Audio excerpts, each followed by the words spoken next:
Escribe en los comentarios desde qué país nos ves. No olvides suscribirte y darle like al video. Londres, 1849. En el silencio de una modesta cocina en Miniver Place, un olor nauseabundo se aferra al aire. Los nuevos inquilinos, alarmados, alertan a la policía. Un detective levanta una losa del suelo, y la oscuridad le devuelve la mirada con el rostro descompuesto de un hombre. Este no es un crimen común. Es el acto final de una trama de codicia, pasión y traición orquestada por una mujer cuya frialdad y elegancia fascinarían y horrorizarían a toda una nación, inspirando incluso al gran Charles Dickens. Esta es la siniestra historia de Marie Manning, la asesina de las losas. En la pintoresca ciudad de Lausana, Suiza, a orillas del lago Le Mans, comienza nuestra historia. No con el estruendo de un crimen, sino con el silencioso y ambicioso latido del corazón de una joven llamada Marie Deroux. Nacida en 1821, su infancia estuvo marcada por la modestia, un agudo contraste con la opulencia de la aristocracia europea para la que eventualmente trabajaría. Marie no era una mujer común de su tiempo. Poseía una inteligencia penetrante, una voluntad de hierro y una belleza que utilizaba con la precisión de un instrumento quirúrgico. Desde muy joven, comprendió que su origen humilde era una jaula y dedicó su vida a encontrar la llave. Su oportunidad llegó en la forma de un empleo como doncella personal de Lady Blantyre, una dama de la alta sociedad británica. Este puesto la arrancó de las tranquilas calles suizas y la arrojó al corazón palpitante y brutal del Londres victoriano. Aquí, en la metrópolis más grande del mundo, la brecha entre los desposeídos y los inmensamente ricos era un abismo. Para una sirvienta, por muy favorecida que fuera, el ascenso social era casi imposible. Pero Marie observaba. Aprendió los modales, el acento y, lo más importante, el poder que confería el dinero. Vio cómo la riqueza podía borrar los pasados, construir futuros y doblegar voluntades. Su servicio a Lady Blantyre no solo le proporcionó un sueldo, sino una educación intensiva en el arte de la manipulación y la aspiración. Se movía por las opulentas estancias de las mansiones de Mayfair como una sombra, absorbiendo cada detalle, cada conversación susurrada sobre acciones, herencias y matrimonios ventajosos.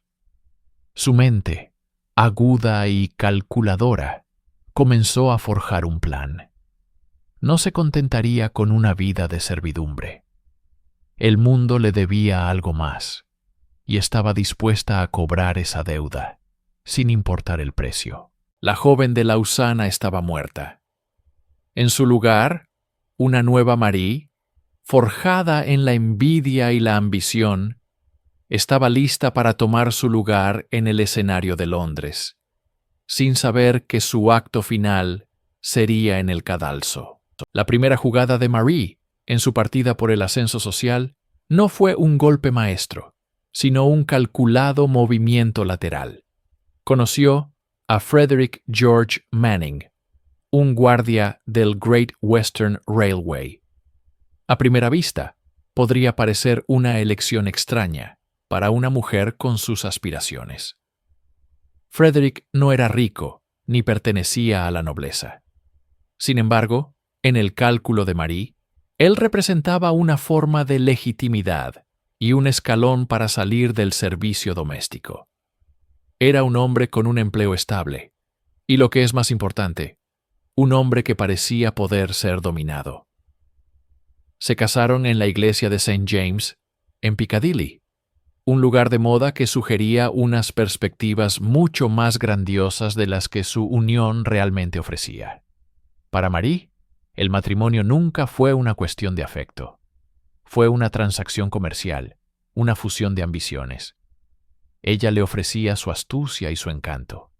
Él, un apellido y un hogar propio. Sin embargo, La decepción no tardó en llegar. La realidad de su vida matrimonial era sombría y estrecha. Los ingresos de Frederick eran insuficientes para el estilo de vida que Marie anhelaba.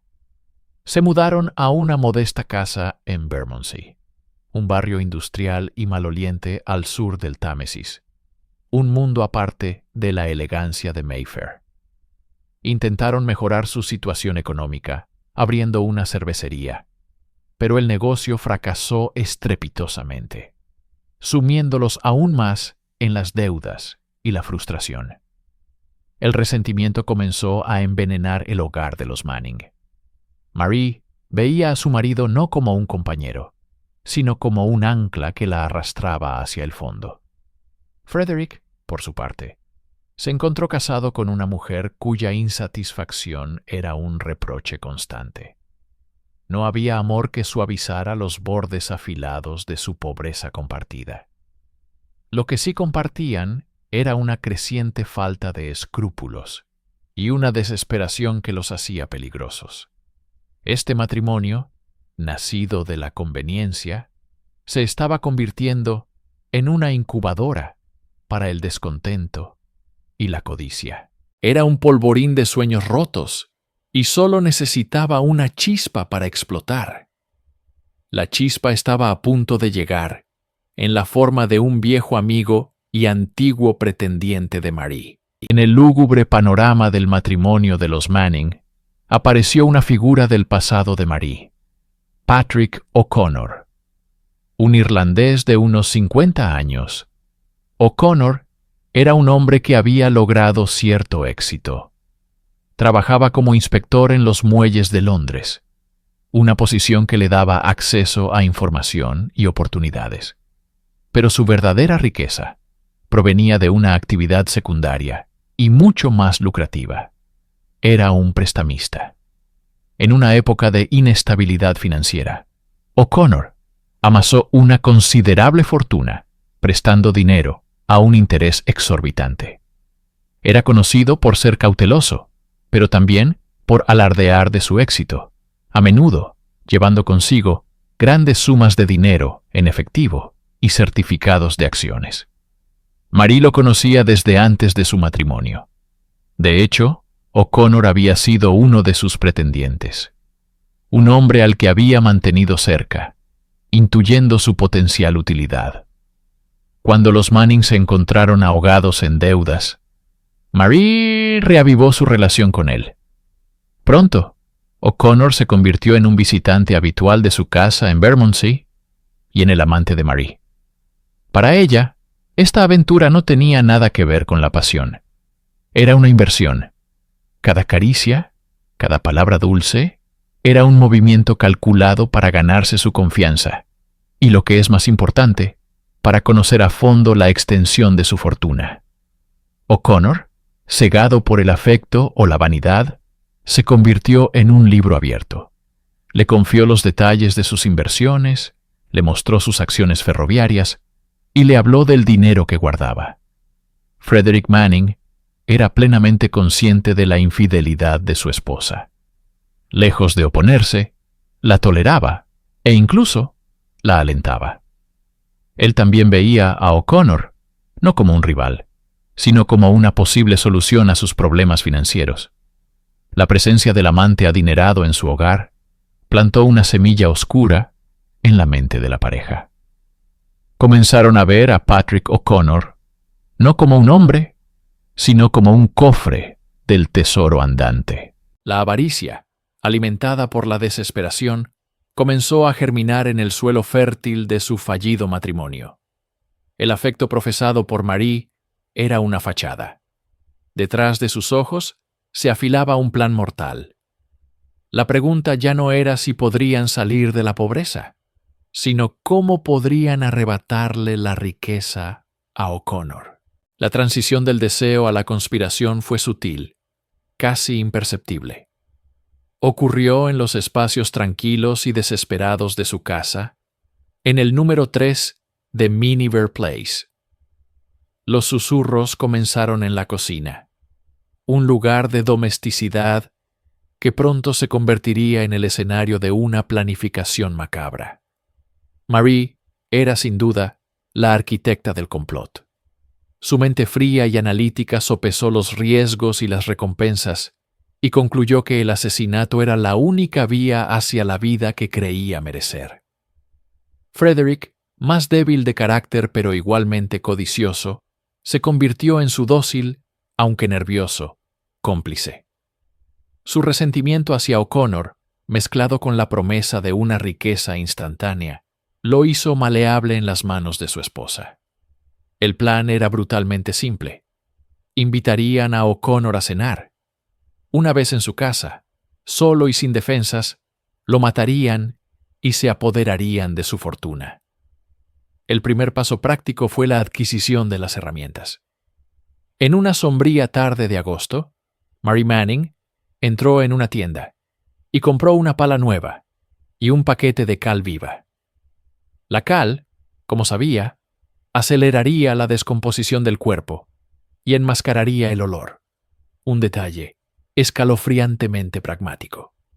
Mientras tanto, Frederick comenzó el trabajo más arduo. Bajo el pretexto de una reparación, levantó las losas de piedra del suelo de la cocina.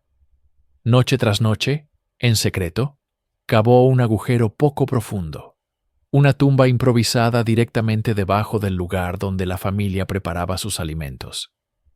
El aire en la pequeña casa se volvió pesado, cargado con el peso de su terrible secreto.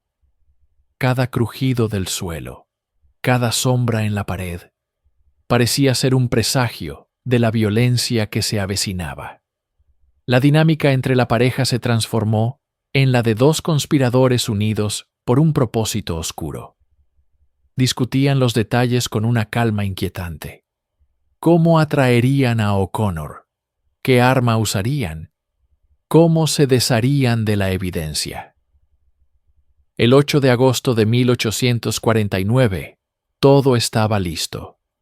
La tumba esperaba bajo las losas. La cal estaba escondida. Marie tomó pluma y papel y escribió una carta. Era una invitación a cenar para Patrick O'Connor, una nota amistosa y casual que sellaba su sentencia de muerte. La misiva fue enviada y los Manning esperaron, suspendidos en el tenso silencio que precede a la tormenta. La noche del 9 de agosto de 1849, el número 3 de Miniver Place, en el distrito londinense de Bermondsey, se vistió de una falsa normalidad. El aire, espeso y húmedo por el verano tardío, no dejaba entrever la gélida premeditación que se ocultaba tras sus muros. Marie Manning, con la compostura de una anfitriona consumada, había extendido una invitación a Patrick O'Connor, el hombre cuya riqueza la obsesionaba. La excusa era una cena íntima, una velada entre amigos para limar asperezas y disfrutar de una buena comida. O'Connor, quizás cegado por su afecto residual hacia Marie, o simplemente por la costumbre de la cordialidad social, aceptó sin sospechar que caminaba directamente hacia su tumba.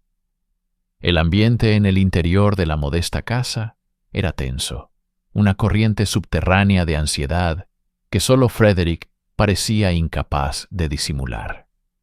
Sus manos temblaban ligeramente mientras servía el vino. Su mirada esquiva contrastaba con la sonrisa fija y calculadora de su esposa. Marie, por otro lado, era la personificación del control.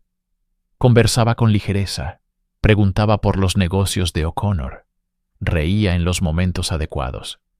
Cada gesto, cada palabra, era una pieza de un macabro teatro diseñado para adormecer a su víctima. La cena transcurrió con una lentitud agónica. El plato principal, probablemente un ganso asado, se sirvió y se consumió.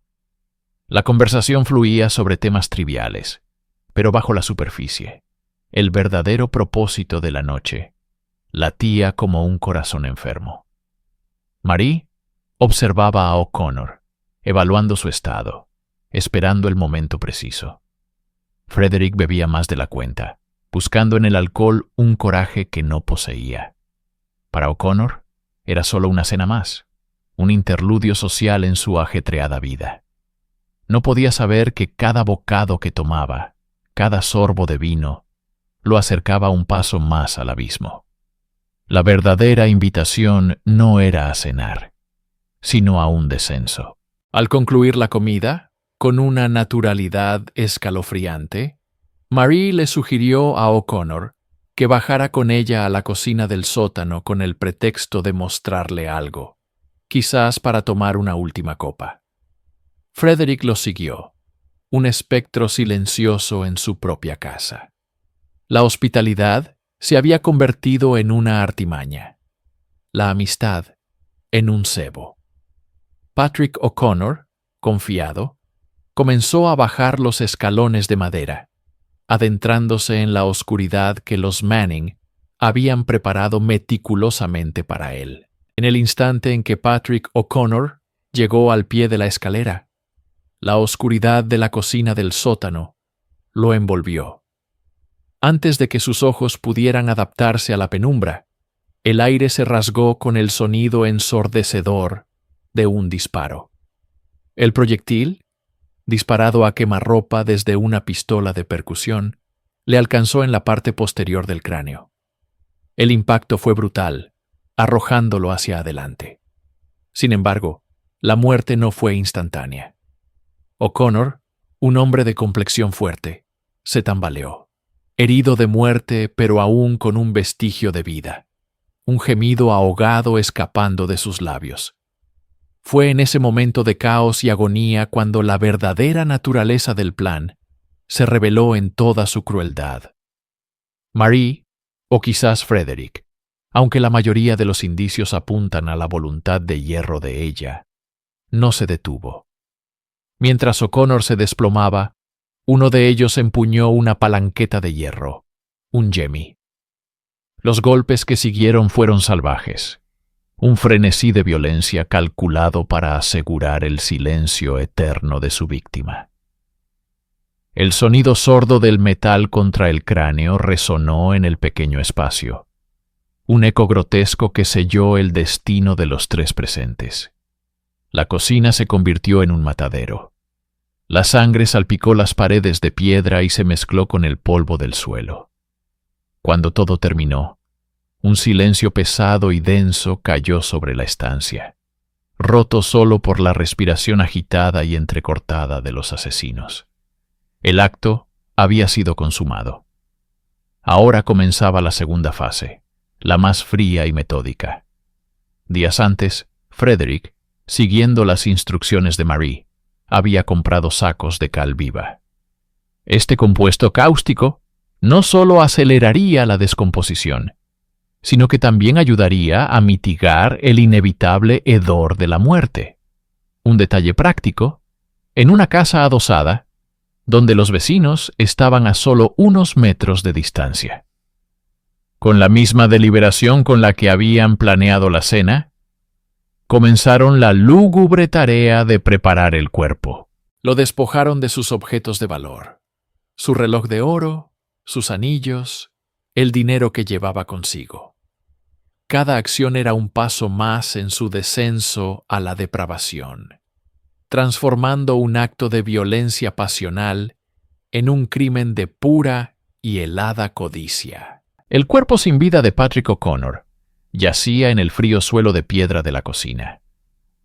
Para los Manning, el cadáver no era ya el de un amigo o un amante, sino un problema logístico que debía ser resuelto con rapidez y eficacia. La tumba ya estaba esperando. En los días previos al asesinato, Marie había insistido a Frederick en que levantara varias de las losas del suelo de la cocina, con el pretexto de que había un problema de humedad o un mal olor. Él, dócil, había obedecido, cavando un hoyo poco profundo directamente bajo el corazón de su hogar. Ahora, ese espacio esperaba a su ocupante. La tarea de mover el cuerpo fue un esfuerzo macabro. El peso muerto de O'Connor, la rigidez que comenzaba a apoderarse de sus miembros, convertían cada movimiento en una lucha. Arrastraron el cuerpo hasta el borde del hoyo y lo dejaron caer sin ceremonia alguna. Acto seguido, abrieron los sacos de cal viva. El polvo blanco y cáustico cayó sobre el cadáver, cubriéndolo en un sudario químico que prometía borrar la evidencia de su existencia. El proceso fue metódico, casi industrial. No había espacio para el remordimiento, solo para la necesidad de ocultar su crimen. Una vez que el cuerpo estuvo cubierto por la cal, comenzaron a rellenar la tumba con la tierra que habían extraído. Finalmente, con un cuidado minucioso, volvieron a colocar las pesadas losas de piedra en su lugar, encajándolas con precisión. Frederick, probablemente con manos temblorosas, aplicó cemento fresco en las juntas, alisando la superficie para que nada pareciera fuera de lugar. La cocina, el epicentro de la vida doméstica victoriana, se había transformado en un mausoleo. El hogar de los Manning ahora albergaba un secreto terrible. Vivirían, comerían y dormirían a pocos metros de su víctima enterrada. Cada crujido de las tablas del suelo, cada olor extraño que emanara del sótano, sería un recordatorio constante de lo que yacía debajo. La casa de Miniver Place ya no era un refugio. Se había convertido en una prisión psicológica, un testigo silencioso cuya misma estructura contenía la prueba de su monstruoso acto. Con Patrick O'Connor enterrado bajo las losas de su cocina, los Manning intentaron reanudar una apariencia de vida normal. Pero el peso del secreto era aplastante, y el mundo exterior no tardaría en notar la ausencia del acaudalado recaudador de aduanas. Los amigos de O'Connor, preocupados por su repentina desaparición, comenzaron a hacer preguntas.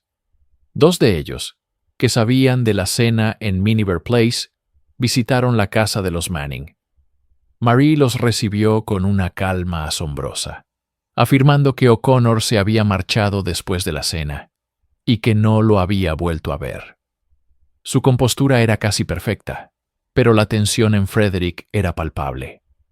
La red se estaba cerrando. La presión se volvió insoportable. Sabían que la policía no tardaría en intervenir. El pacto de sangre que los unía comenzó a desmoronarse bajo el miedo a la horca. Fue Marie, siempre un paso por delante, quien actuó primero. Su lealtad no era hacia su marido, sino hacia su propia supervivencia.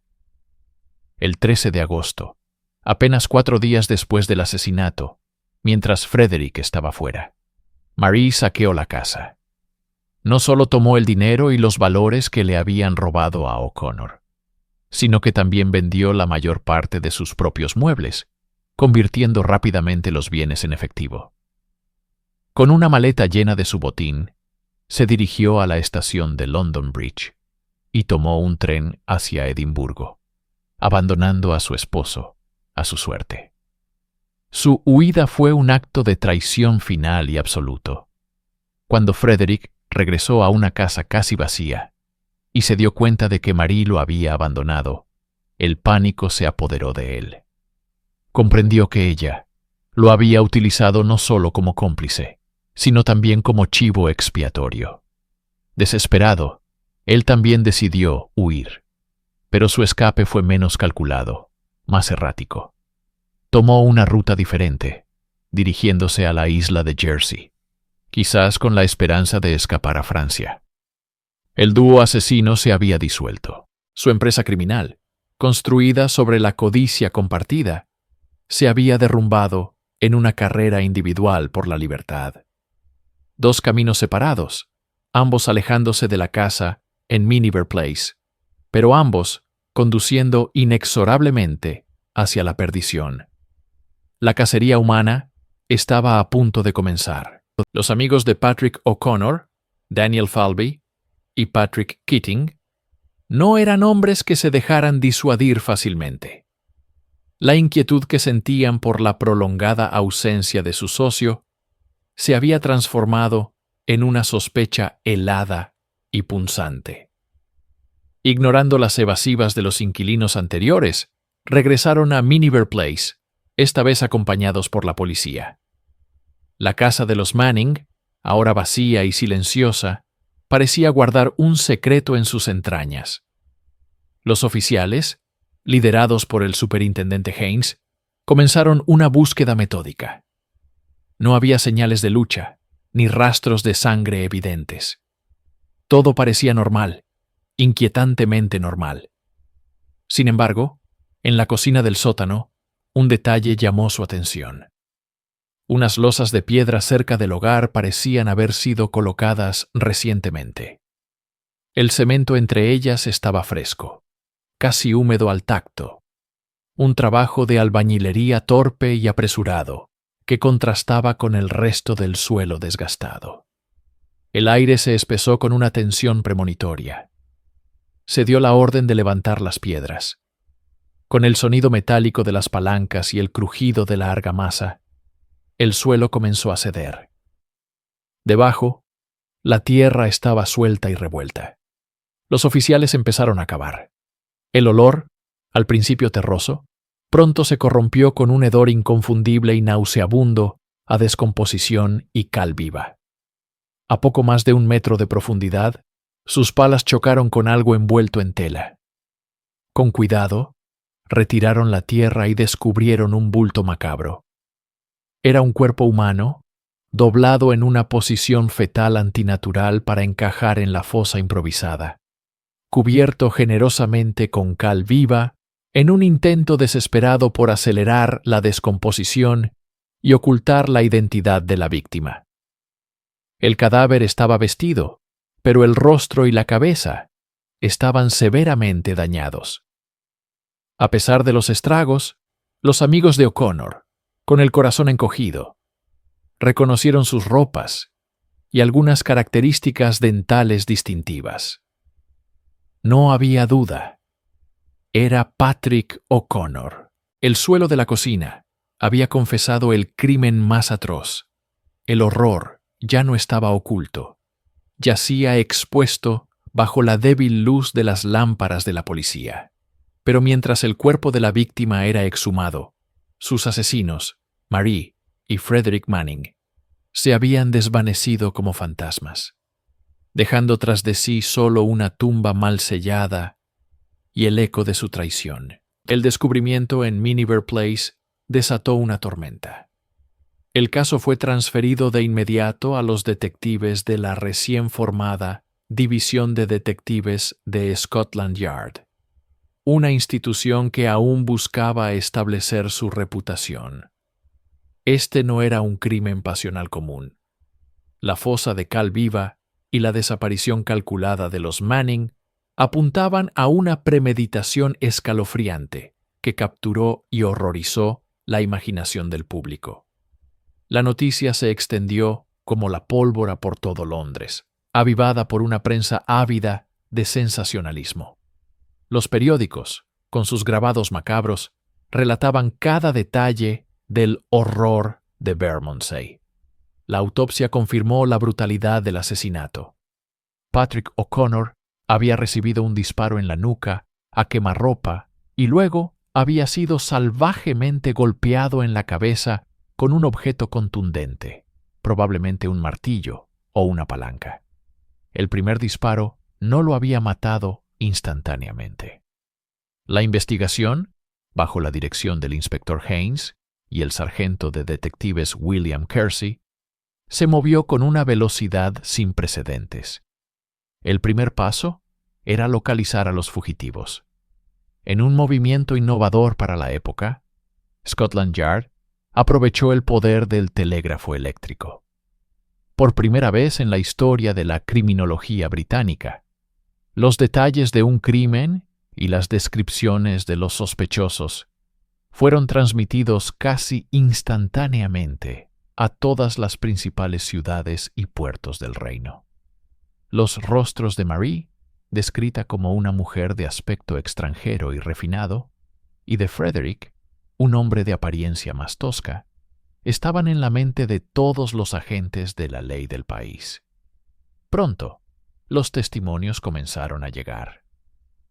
un taxista recordó haber llevado a Marie a la estación de King's Cross la noche del asesinato, cargada con un equipaje sospechosamente pesado.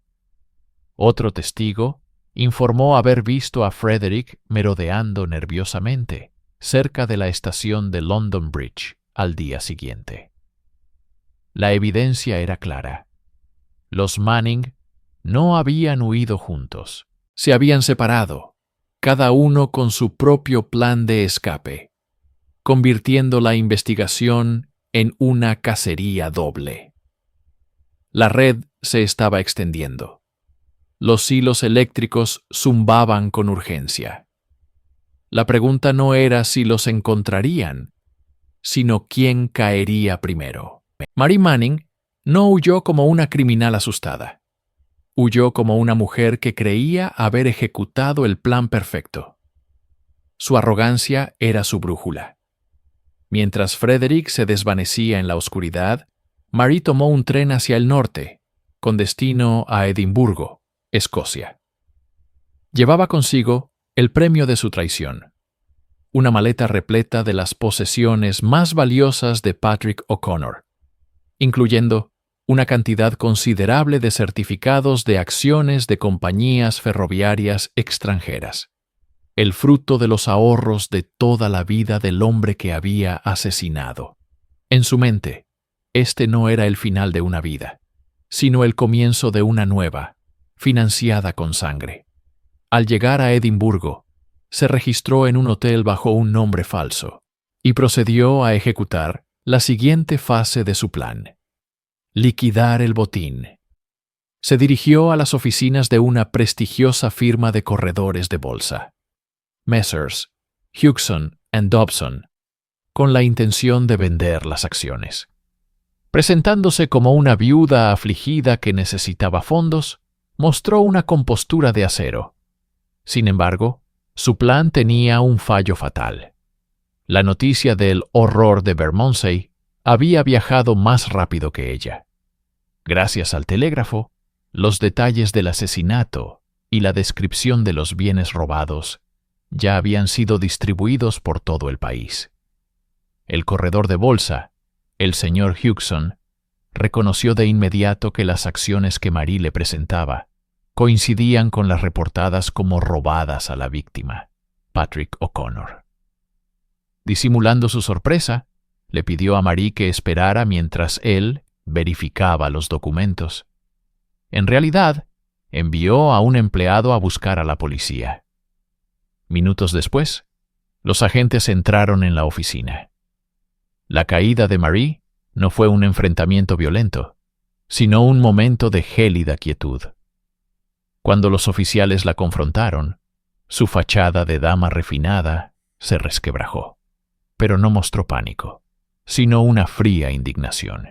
En su equipaje, la policía encontró no solo las acciones, sino también otros objetos personales de O'Connor, sellando su destino. La cazadora había sido cazada, atrapada por la misma codicia que la había impulsado a matar. Marie Manning estaba bajo custodia, pero la cacería aún no había terminado. Faltaba una pieza del rompecabezas. Mientras Marie era capturada en medio de su audaz intento de capitalizar su crimen en Edimburgo, la huida de su esposo Frederick era una historia mucho menos grandiosa, teñida de pánico y desesperación. No era un cerebro criminal, sino un peón aterrorizado por las consecuencias de sus actos. Después de vender algunos de los bienes menos valiosos de O'Connor para conseguir algo de efectivo, Frederick huyó de Londres, tomando una ruta sinuosa para evitar ser detectado. Su destino final fue la isla de Jersey, en el Canal de la Mancha, un lugar que quizás consideró lo suficientemente remoto como para desaparecer. Se registró en una pensión bajo un nombre falso, intentando mantener un perfil bajo, bebiendo en tabernas locales y tratando de mezclarse con la población. Sin embargo, la fama del horror de Bermondsey era inescapable. Los periódicos llegaron a la isla y con ellos la detallada descripción de Frederick Manning. Su rostro, ahora infame, estaba en boca de todos. Los habitantes locales, siempre atentos a los extraños, comenzaron a notar al hombre nervioso y solitario que encajaba con la descripción del fugitivo. La noticia de la captura de Marie en Escocia intensificó la búsqueda de su esposo. Un oficial de policía de Jersey, Charles Chevalier, recibió un soplo sobre un hombre sospechoso que se alojaba en Saint-Hélier. Actuando con rapidez, el oficial localizó a Frederick en su pensión. A diferencia de Marie, Frederick no ofreció resistencia. El peso de la culpa y el miedo lo habían consumido. Tan pronto como el oficial lo confrontó, se derrumbó. «Soy el hombre que buscan», admitió, con un aire de alivio casi palpable. Su cobardía se manifestó plenamente en su confesión inmediata. Sin dudarlo, señaló a Marie como la instigadora y la ejecutora principal del asesinato. Afirmó que ella le había disparado a O'Connor y que él solo había sido un cómplice reacio, coaccionado por su dominante esposa para ayudar a enterrar el cuerpo. Era una estrategia de supervivencia desesperada. Sacrificar a su esposa para salvar su propio pellejo. Con la detención de Frederick, ambas mitades de la conspiración asesina estaban ahora en manos de la ley. La cacería había concluido, pero la batalla real, una batalla legal y psicológica, entre dos asesinos que se culpaban mutuamente, estaba a punto de comenzar. Una vez que Frederick y Marie Manning estuvieron bajo custodia, la investigación policial se centró en construir un caso hermético, una fortaleza de pruebas de la que no pudieran escapar. El epicentro de esta labor fue la modesta casa en el número 3 de Miniver Place. Los detectives, armados con poco más que su intuición y una creciente comprensión de la ciencia forense rudimentaria, regresaron al escenario del crimen. La cocina, con sus losas de piedra recién colocadas, ya había entregado su secreto más oscuro. Pero las paredes y los suelos aún tenían historias que contar. Al examinar la habitación con más detalle, se descubrieron salpicaduras de sangre en los zócalos y en las juntas del suelo de madera, manchas que habían sido limpiadas apresuradamente, pero no por completo. Eran los ecos silenciosos de la violenta lucha de Patrick O'Connor por su vida. Cada gota era un clavo más en el ataúd de las coartadas de los Manning. Pero la evidencia física no se detuvo ahí. En Edimburgo, cuando Marie fue arrestada, sus baúles revelaron un tesoro para la fiscalía. No solo contenían las acciones ferroviarias y los valores robados a O'Connor, el claro motivo del crimen, sino también una colección de cartas. Estas cartas, escritas entre Marie y Patrick a lo largo de los años, dibujaban una relación compleja, una intimidad que iba más allá de la simple amistad. Revelaban una conexión profunda, promesas, y lo más importante, un conocimiento detallado de las finanzas de O'Connor por parte de Marie. Eran la prueba de que ella no era una espectadora inocente, sino una figura central en la vida, y por ende, en la muerte de la víctima. Mientras tanto, el testimonio de los comerciantes que vendieron a Frederick la pala y la cal viva, herramientas de un sepulturero, no de un residente urbano, completaba el cuadro de la premeditación. La policía ahora tenía el motivo, la codicia. Tenía el arma, o al menos la evidencia de la violencia, y tenía la prueba irrefutable del encubrimiento. El lazo se estaba cerrando, y cada pieza de evidencia, desde una carta de amor descolorida hasta una mancha de sangre oculta, era un hilo de la soga que comenzaría a apretarse alrededor de los cuellos de los Manning. El descubrimiento del cuerpo de Patrick O'Connor bajo las losas de la cocina desató una tormenta mediática sin precedentes en la Londres victoriana. La prensa, desde los respetables diarios hasta los escabrosos Penny Dreadfuls, se abalanzó sobre la historia, bautizándola como el horror de Bermondsey. Los nombres de Frederick y Marie Manning estaban en boca de todos. De la noche a la mañana, se convirtieron en las celebridades más infames del reino. La narrativa pública los apodó los Slabstone Murderers, los asesinos de las losas, un título que evocaba la fría y calculada brutalidad de su crimen. Cada detalle de la investigación, cada rumor y cada especulación se imprimía y se vendía por miles en las calles. Se publicaban ilustraciones de la casa, del descubrimiento del cuerpo y retratos imaginarios de los asesinos en pleno acto.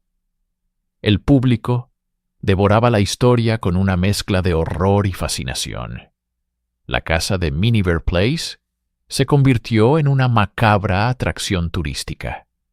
Multitudes se congregaban día y noche, esperando vislumbrar a los detectives o simplemente para estar cerca del lugar donde se había cometido tal atrocidad. Cuando los Manning fueron trasladados para sus comparecencias judiciales, el viaje se convertía en un espectáculo. Carruajes rodeados por una multitud vociferante que gritaba insultos y maldiciones, sus rostros apretados contra las ventanillas, ansiosos por ver a los monstruos en persona. Este circo mediático no solo reflejaba la sed de sensacionalismo de la época, sino también una profunda ansiedad social. El crimen había ocurrido en un hogar, un espacio supuestamente seguro, y había sido perpetrado por una pareja aparentemente respetable. Rompía con la idea de que el mal solo acechaba en los callejones oscuros y los barrios bajos. Los Manning representaban el mal que podía esconderse detrás de una fachada de normalidad, una idea aterradora para la sociedad victoriana. Para cuando comenzó el juicio, la opinión pública ya había dictado su veredicto. Frederick y Marie no eran solo acusados, eran los villanos de una obra de teatro nacional, y toda Inglaterra esperaba ansiosamente el acto final.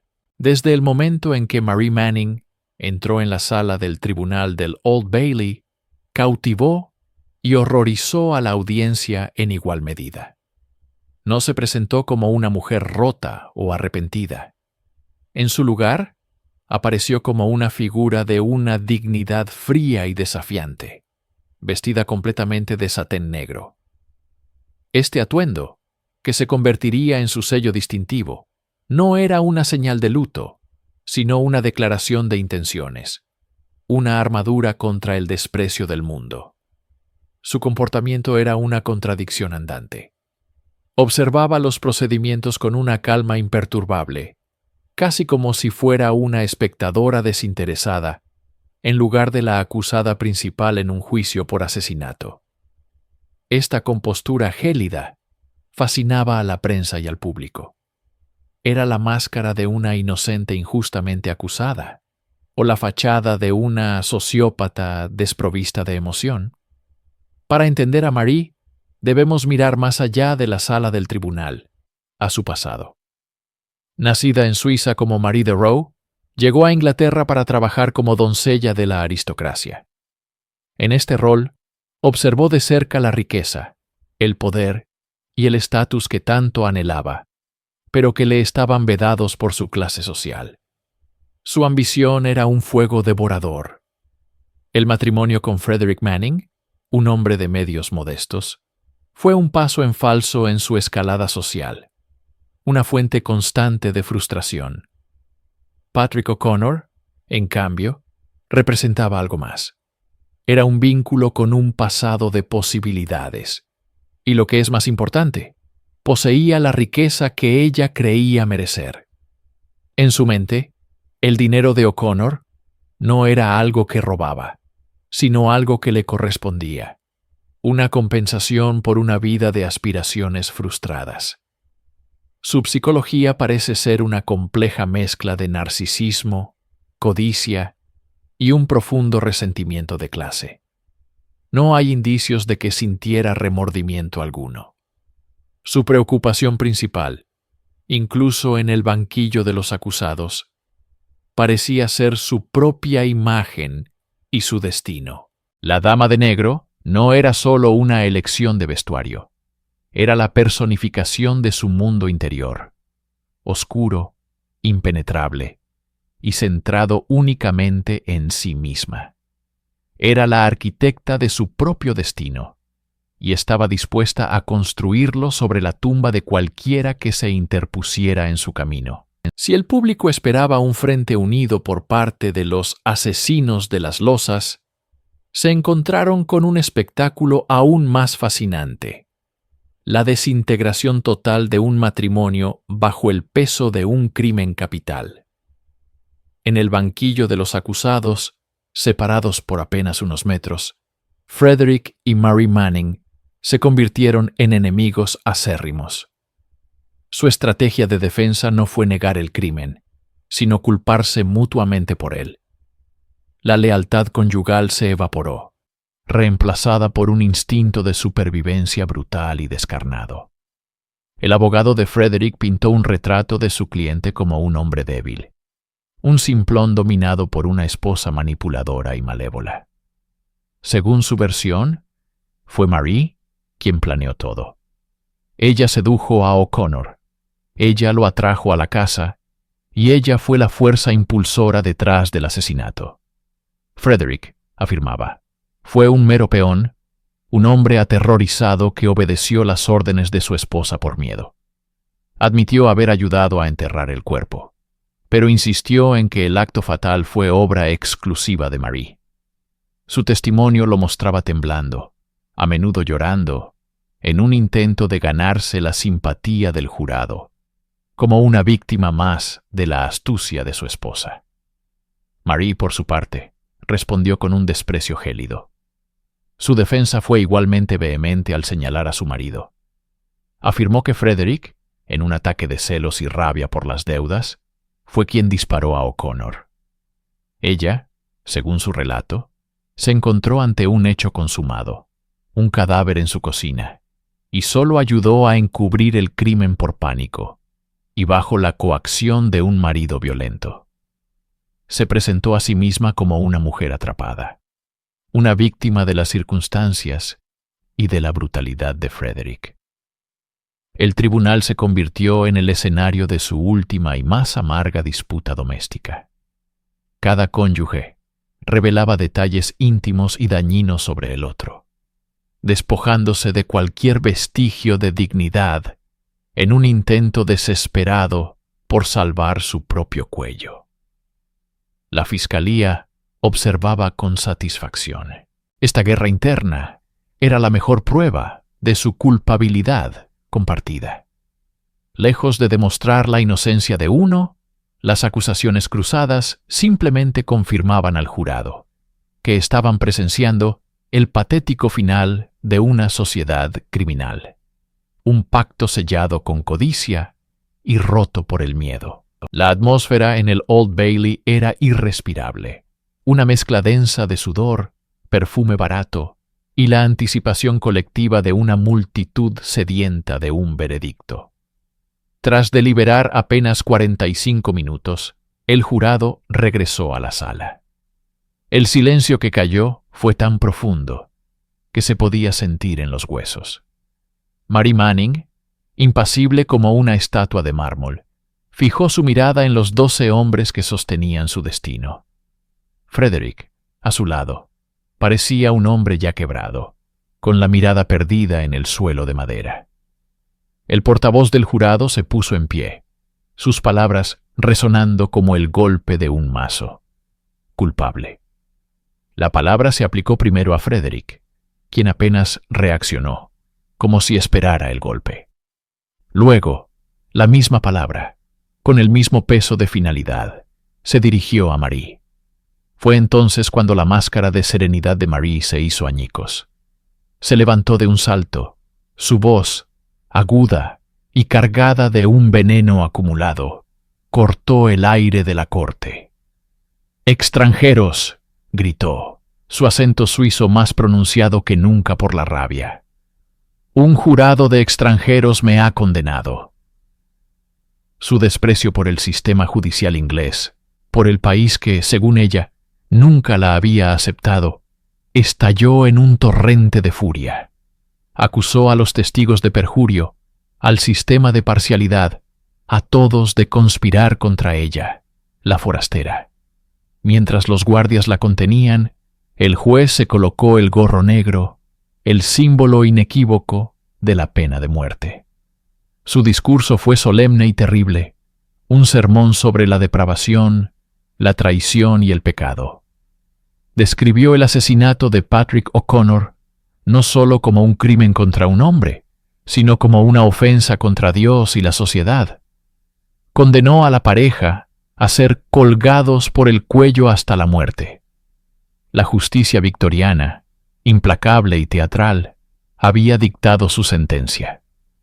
Para los Manning, el juicio había terminado. Pero su historia estaba a punto de entrar en su capítulo más oscuro y público. El martillo había caído, y su eco resonaría mucho más allá de las paredes de aquel tribunal. Entre las miles de caras anónimas que abarrotaban la galería pública del Old Bailey durante el juicio de los Manning, había una que el mundo conocía bien. Charles Dickens, el cronista por excelencia de la vida londinense, el gigante literario de su tiempo, no estaba allí simplemente como un espectador más. Estaba allí como un estudioso de la condición humana en sus formas más extremas. Para Dickens, el juicio no era un mero entretenimiento morboso. Era un laboratorio viviente. Observaba a Mary Manning con una intensidad casi clínica, fascinado por la dicotomía que presentaba, su aparente refinamiento y la brutalidad de su crimen. Veía en su comportamiento en el estrado, su calma glacial, su desdén, su explosión final de furia, la materia prima de la gran ficción. La mujer que había servido té y luego había enterrado a un hombre bajo las losas de su cocina era un personaje más complejo y oscuro que muchos de los que él mismo había creado. Dickens no solo observaba, analizaba. En sus cartas personales, y más tarde en sus escritos públicos, reflexionaría sobre la naturaleza del mal que representaban los Manning. Se sentía atraído y repelido a la vez por la forma en que el público consumía el crimen, como si fuera una obra de teatro. Veía la hipocresía de una sociedad que se escandalizaba por el asesinato, pero que se deleitaba con cada sórdido detalle, convirtiendo a los asesinos en celebridades efímeras. Su presencia en el juicio no fue un hecho aislado. Dickens tenía una profunda obsesión con el sistema judicial, las prisiones y la pena capital. Recorría las cárceles, hablaba con los guardias y asistía a ejecuciones, siempre con la pluma de un observador social afilada y lista. El caso Manning, sin embargo, se le grabó en la mente de una manera especial. La figura de Marie, en particular, se convirtió en una semilla que germinaría en su imaginación. Él no lo sabía aún, pero la mujer sentada en el banquillo de los acusados, luchando por su vida con una mezcla de arrogancia y desesperación, estaba a punto de renacer, inmortalizada por la pluma del hombre que la observaba desde la multitud. La mañana del 13 de noviembre de 1849 fue fría y brumosa, un velo gris que cubría Londres y parecía presagiar la solemnidad del día. Pero en las afueras de la prisión de Horsemonger Lane, la atmósfera era cualquier cosa menos solemne. Era un carnaval macabro. Una multitud estimada en más de 30.000 almas se había congregado durante la noche. Una masa humana de todas las clases sociales, unida por una única y oscura fascinación: presenciar la muerte. Bebían ginebra para combatir el frío, cantaban canciones obscenas y se empujaban para conseguir una mejor vista del cadalso que se alzaba, siniestro, contra el cielo del amanecer. Se vendían pasteles, programas del espectáculo e incluso supuestos mechones del cabello de Marie. Era el teatro del pueblo, y la obra final de los Manning estaba a punto de comenzar. Dentro de la prisión, los condenados se preparaban. Frederick, resignado y tembloroso, buscó consuelo en la religión. Marie, sin embargo, permaneció desafiante hasta el final. Su último acto de vanidad y control fue la elección de su atuendo: un vestido de satén negro, elegante y sobrio. La elección fue tan comentada que, durante años, las tiendas de Londres publicitarían el satén Manning. Cuando finalmente aparecieron en el cadalso, un rugido monstruoso se elevó de la multitud. Marie caminó con paso firme, su rostro una máscara de indiferencia, aunque algunos testigos afirmaron ver un leve temblor en sus labios. Frederick tuvo que ser ayudado. Se colocaron las capuchas blancas, se ajustaron las sogas. Por un instante, el único sonido fue el del viento y el murmullo expectante de miles de personas. Luego, la trampilla se abrió. La ejecución de la primera pareja casada en Inglaterra en casi 150 años fue un éxito brutal. Pero para uno de los espectadores, Charles Dickens, la escena fue una revelación repugnante. La crueldad de la multitud, su alegría salvaje ante el espectáculo de la muerte, lo horrorizó profundamente. Aquel día, en medio del hedor a alcohol y la euforia de la muerte, Dickens no solo vio el final de los Manning, sino también el reflejo más feo de la sociedad victoriana. La soga había cumplido su propósito, pero el debate sobre la barbarie de las ejecuciones públicas apenas comenzaba. El cuerpo de Marie Manning fue enterrado en cal viva dentro de los muros de la prisión, su nombre destinado, en teoría, a convertirse en una nota a pie de página en los anales del crimen. Pero su espíritu, su esencia gélida y desafiante, escapó de aquella tumba anónima. Encontró refugio en la mente de Charles Dickens, el hombre que la había observado en el juicio y que había quedado asqueado por el espectáculo de su ejecución. El escritor, atormentado por la imagen de la asesina y la depravación de la multitud, canalizó su obsesión hacia su arte. 4 años después de la ejecución, en 1853, Dickens publicó una de sus obras maestras, Casa desolada. Y en sus páginas, el fantasma de Marie Manning cobró una nueva vida. Se llamaba Mademoiselle Hortense. El paralelismo era inconfundible y deliberado. Hortense, al igual que Marie, era una doncella francesa, consumida por el orgullo, los celos y un profundo sentimiento de agravio. Se sentía superior a quienes la rodeaban, despreciaba a sus empleadores ingleses, y cuando se sentía traicionada, su resentimiento se convertía en una violencia fría y calculadora. La descripción física de Hortense, su forma de moverse como un gato, su mirada penetrante y su temperamento volcánico, eran un eco directo de las crónicas periodísticas sobre Marie. El asesinato que comete Hortense en la novela, aunque diferente en método, comparte la misma motivación subyacente que el de Marie. Una mezcla tóxica de codicia y venganza por una ofensa percibida. Dickens tomó la mujer real, con sus complejidades y su maldad documentada, y la destiló hasta convertirla en un arquetipo literario del mal femenino, extranjero y apasionado. Así, Marie Manning logró una extraña e imperecedera inmortalidad. Mientras su cuerpo se descomponía en una tumba sin marcar, su espectro se instalaba para siempre en la biblioteca de la literatura universal. Ya no era solo una asesina victoriana. Se había convertido en Mademoiselle Hortense, un personaje eterno, un recordatorio de que los monstruos más fascinantes a menudo no nacen en la ficción, sino que son arrancados de las crudas y sangrientas páginas de la historia real.